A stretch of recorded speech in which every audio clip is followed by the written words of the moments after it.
大家好，我係 Candice，阿 Anna，今日我哋就講抖音。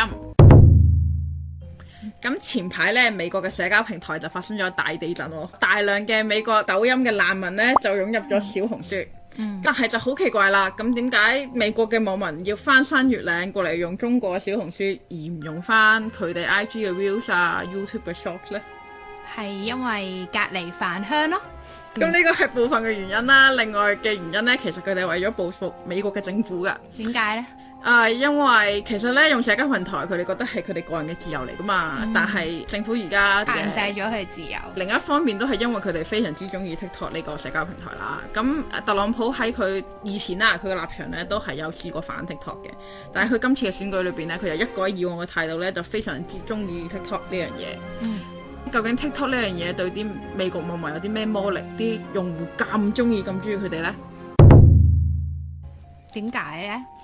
其實呢，唔止係美國嘅，TikTok 嘅母公司字節跳動呢，就喺2016年嘅9月已經推出咗 TikTok 嘅前身抖音。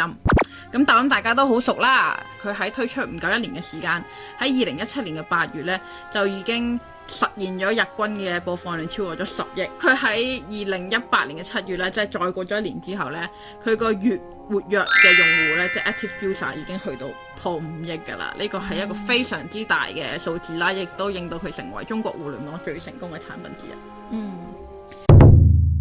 咁但係論短視頻公司，抖音唔係第一間，其實第一間就係大家人所共知嘅公司，就係微信啦。微信當時作為一間大過佢好多嘅公司啦，佢當時嘅朋友圈喺2014年嘅9月嘅時候呢，就已經推出佢小視頻嘅功能。咁佢當時嘅小視頻呢係6秒嘅長度。即係拍一小段就完咗咁樣。係啊，同你講句 hi 跟住就冇咗呢個長度啦。咁另外呢，就有其他小視頻嘅軟件就崛起咗啦，包括秒拍啦同快手嘅。咁當時呢，其實佢哋大家都唔知最佳小視頻長度係幾多嘅，長咗你又悶，短咗你又睇唔到啲乜嘢。咁根據當時嘅用戶行為啦，同當時嘅技術同埋市場之下呢，快手呢就建立咗一個叫豎屏57秒鐘嘅小視頻行業標準。電影嚟㗎咯喎，57秒。對於我哋現代人嚟講，即係而家我哋2025年睇翻轉頭就覺得哇咁樣啦。但係呢，抖音嗰陣就佢做咗啲 study 咧，做咗啲研究，佢最後決定將個時間限制喺15秒。點解15秒啊？我覺得呢個係即係佢爆紅嘅關鍵嚟嘅，因為15秒呢樣嘢呢係同我哋嘅腦嘅分工相關㗎。唔知你有冇試過諗嘢諗得耐或者專注工作好耐呢，突然間有種燒腦嘅感覺。有試過好多次。其實大腦佢佔人體嘅耗能係比我哋想象中大好多㗎。雖然佢個重量呢係我哋成個身體嘅2%啦，但係佢消耗嘅能量呢係高達人體嘅50%。所以我做 Final Year Project 嗰排係好瘦嘅，消耗咗好多能量啦。佢比起你其他器官咁嘅心肝脾肺腎係8到10倍，所以大家係咪要用多啲腦呢？咁我哋喺專注嘅時候啦，我哋學習用腦嘅時候呢，我哋大腦嘅供血呢會增加嘅。咁而且我哋特別係 particular 有個區域呢叫做前額葉，佢係負責理性思考啦、解決問題啦，同埋進行呢個專注，即係令你持續專注嗰個區域呢，就係前額葉啦。咁喺我哋用腦嘅時候呢，佢嘅供血情況呢會明顯咁增加，就會供一啲氧氣啦，同埋供一啲 glucose 即係糖類俾佢去使用啦。咁呢個就係點解我哋會覺得個腦喺度背緊。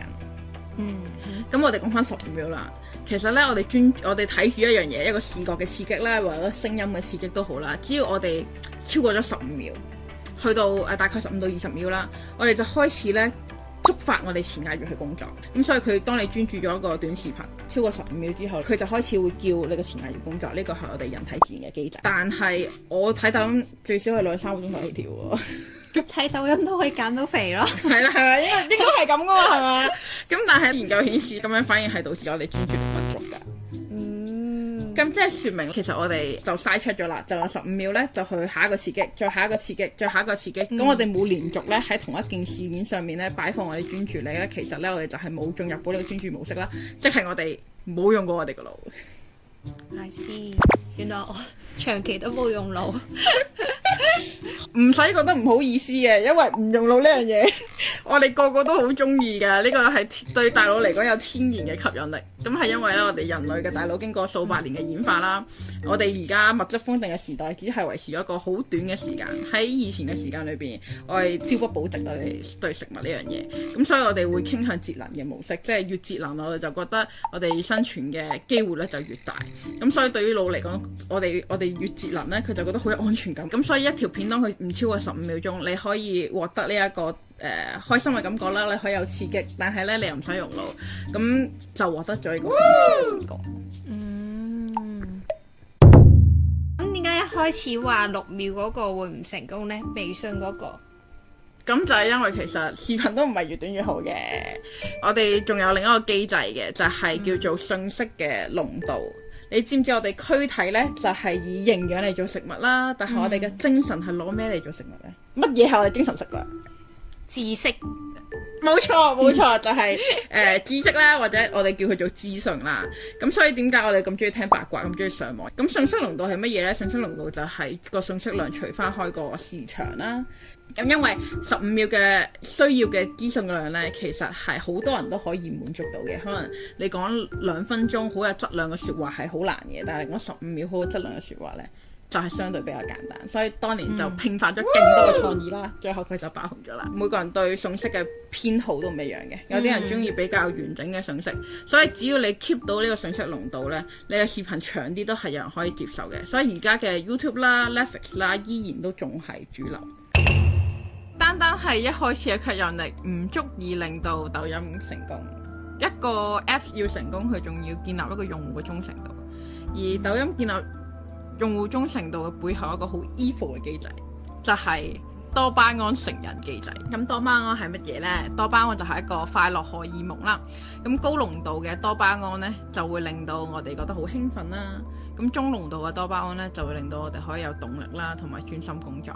咁如果太低濃度嘅時候呢，我哋就會覺得唔開心啦。所以佢係帶咗高強度嘅多巴胺俾人。呢種嘅視覺刺激，仲有佢加埋後邊嗰啲好好聽嘅音樂啦，就會令到我哋喺瞬間就釋放好高強度嘅多巴胺。但係呢種多巴胺就會造成一個叫做 dopamine crash。咁即係當個多巴胺升到好高嘅時候，佢跌翻落去呢，就跌破咗呢個 baseline 嘅低位。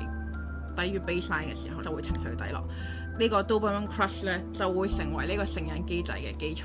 大家都淨係想要嗰個快樂啦，會盡量想避免付出呢個代價嘅。咁所以當我哋喺度畫一個影片，但係開始覺得悶嘅時候，多巴胺個釋放減低嘅時候呢，我就畫下一條短片，下一條短片。咁呢種連續嘅刺激之下呢，咁就會個多巴胺濃度去到一個非常非常之高嘅水平。喺正常嘅情況下呢，多巴胺係會自己去翻呢個正常水平㗎。咁但係咧，如果喺長時間高濃度刺激下，即係你刺激咗佢2個鐘啦，咁佢個 dopamine crush 咧就會更犀利，即係話你需要更長嘅時間去恢復一個正常嘅水平。呢個就係點解你撳完手機之後覺得好空虛啊，好抑鬱啊，你覺得我好內疚啊，我嘥晒我啲時間咁樣啦。咁其實係因為你嘅多巴胺嘅濃度咧就唔足夠啦。更加衰嘅就係當你長時間咁樣滑手機嘅時候咧，你會將你個 baseline 提高。咁下次咧就需要更高強度嘅刺激先可以翻去正常嘅水平。就好似你飲酒咁，你要越飲越多，你睇嗰啲片咧要越睇越刺激，咁你先會去到同樣程度嘅快樂。而咁樣嘅情況咧，當佢成為一個循環之後咧，佢就會形成咗我哋嘅成癮機制。咁但係佢點樣確保我睇嗰啲片係一定係會令我開心嘅呢？即係一定會釋放到多巴胺嘅呢？呢個咧就同佢嘅推薦系統有關。係時候講下我嘅專長 AI 啦。咁推薦系統咧都係屬於 AI 嘅一種嚟嘅，主要係根據呢個用戶喜好嘅相似度啦，同埋佢內容咧去進行呢個推送嘅。根據用戶喜好嘅相似度，佢就會你睇咗嘅嘢推俾我睇，我睇咗嘅嘢推俾你睇。但係呢啲片都係佢推俾我，唔係我自己去撳嘅喎。佢有個 cold start 嘅，即係一開始佢會問你中意乜嘢類型嘅片。跟住之後呢，佢就會喺度攞好紅嘅片俾你，你會揀你中意嘅片。你用咗時間一長，我就知你大概中意啲乜嘢片啦。然後呢，佢又揾到我，又睇過一堆片，跟住發覺我睇嗰堆片同你睇嗰堆片，好似喎。咁我哋就好相似嘅用戶啦。咁佢就會慢慢就會將你啲片推俾我睇，我啲片推俾你睇。呢個就係 user base 嘅推送方法啦。咁但係問題係，如果用呢種一種推送方式，佢就會造成小圈子呢個現象，叫做信息繭房。雖然我哋世界好大，出面資訊好多，但係我永遠都睇唔到我哋認知外嘅世界，甚至我哋嘅想法會因為佢不斷咁鞏固我哋呢個觀念，即係我睇嘅全部資訊都係講我嘅觀念係啱㗎，甚至會變得越嚟越偏激。咁我哋仲有另一個推送方法啦，就係將你嘅內容拆成一個個 tag， 根據呢一啲 tag，將啲內容拆分成一啲細嘅概念，然後咧就再為呢個影片做分析，咁就會分析一個用戶其實你係中意啲乜嘢概念，而唔係淨係單純分析你中意邊條片啦。咁當佢分析完你中意啲咩概念之後咧，佢就會將相似嘅概念同你進行推送。咁通常都係混合式㗎，而家就係將啱先所講嘅內容推送啦，同埋呢一個用戶嘅喜好啦，就兩個 combine 一齊，可能做個 rating 咁樣，就進行一個推送俾你啦咁樣。咁如果跟翻你啱啱講嗰個推送系統呢，佢應該會係咁推啲同樣嘅片俾我。但係有時呢，我睇嘅時候呢，又會有啲唔關事嘅片啦，跟住我又冇興趣，即係好似嗰啲曱甴嘅片咁樣。因為佢都發現咗一個問題，就係如果佢推送嘅內容係永遠都喺個圈裏邊嘅話，咁終有一日佢用戶會悶，跟住離開佢個系統，所以佢喺度搜尋緊，除咗你嘅喜好之外，你仲對啲乜嘢有好奇心？但係佢又 hit 唔中我好奇心。咁就係因為佢唔知道好奇心嘅秘密啦。作為一個人工智能同埋腦神經科學嘅研究生，我今日就話俾你聽你個答案。咁樣人類嘅好奇心呢，就係基於一個新嘅資訊要同你已經有嘅知識之間有關聯，你唔會對啲同你毫無關係嘅嘢有興趣嘅。就好似如果有個人佢嘅生活圈同你完全冇重疊，佢嘅知識完全同你冇重疊，佢嘅價值觀完全同你冇重疊嘅話呢，佢就唔會成為你嘅朋友咯。但係即使有一兩樣嘅重疊，即係譬如可能佢係我同班同學，都未必係會有呢個好奇心出現㗎。冇錯，因為你哋嘅認知體系裏邊要有一啲嘢相同，而且嗰啲相同嘅嘢要達到一定嘅 threshold，即係佢超過咗一定嘅 percentage，你同佢先會有話題可以講。好似玩緊交友 apps 咁樣，冇錯啦，一定要去到某個程度，係一定係啦，先至撻得着咁樣。好奇心同你喜好嘅分別就係有啲嘢要你唔知嘅，你見到之後呢，你就會有啲嘢學到嘅。即係要有共同嘅嘢，然後先至可以推到你去發掘未知嘅嘢。係啦，就係例如佢可以推一個新資訊俾你，有30%你知嘅，有70%你唔知嘅。咁好大程度上呢，你就會想知多啲呢樣嘢，因為人類係一個好中意學嘢嘅生物。但係至於 recommender system， 即係呢個推送系統點樣模仿呢樣嘢呢？咁呢，你個就同腦神經有關啦。咁我啱先講到啦，嗰啲影片可以拆成一個個 tag 啦，即係其實唔止係我哋會俾佢 tag 嘅，有啲 YouTube 啊、抖音啊，其實佢會另外再分析呢啲片啊，然後再俾一啲新嘅 tag 上去嘅。咁呢啲 tag 咧就代表咗呢個片嘅內容，而我哋腦袋嘅神經元咧，其實係有類似嘅結構嘅。我哋每一個神經元係一個好微細、好微細嘅概念，可能有啲神經元係儲住佢係橙色啦。你啲神經元儲住佢係一個貓耳仔咁樣，咁當呢啲神經元同神經元之間，好似我係神經元，你係神經元啦，我係貓耳仔，你係貓鼻啦，咁我哋連結咗之後，咁你再連結埋貓口、貓頭、貓樣，咁呢，你成個圈呢就會變成一個概念，個概念係咩呢？個概念就係一隻貓。你嘅知識呢就係咁樣一個一個嘅觸手去建立呢啲神經元同神經元之間建立一啲溝通嘅橋梁。佢一個圈一個圈一個圈，咁佢就會成為一個概念、一個知識、一種認知咁樣。而你呢個圈個大細，最後呢就係你成個嘅認知範圍啦。就好似我係一個 AI engineer 啦，咁我就有一個關於 AI 嘅認知範圍啦。咁我點樣由 AI 呢個認知範圍走到去腦神經科學呢？咁首先就係我對 AI 好感興趣啦，我好識 AI 嘅嘢啦，然後我中意推送系統呢樣嘢，我覺得佢好得意。咁推送系統呢，其實佢又同市場心理學係相關嘅喎，咁我就去讀呢一啲同市場心理學嘅嘢啦。咁市場心理學呢，原來同心理學有高度相關啦，佢屬於心理學噶嘛。咁我讀完心理學之後，發覺原來心理學除咗一啲 study 之外，佢仲有啲好 scientific 嘅 base 嘅嘢。嗰樣嘢呢，就係同腦神經科學有關。咁我哋嘅好奇心呢，就一步步推演，令到我哋學習新嘅事物。咁 AI 佢好犀利，佢可以分析到一條片入邊有咁多個嘅元素喺入邊。多到好似腦入邊你頭先講嗰啲。因為而家已經有樣嘢叫 vector database 啦，可能之前我哋 channel 嘅 Air 講過，咩嘢叫做 vector database 啦，就係將一啲字啦，就變成一啲 embedding 嘅 vector 多維度空間嘅一個點啦，咁就去記錄嗰個字嘅意義。咁嗰一點呢，就係代表住嗰個 tag 嘅概念，唔單止係字義啦，係佢嘅概念。然後佢將所有 tag 都變成概念之後咧，呢啲概念中間個 distance 有長有短啦。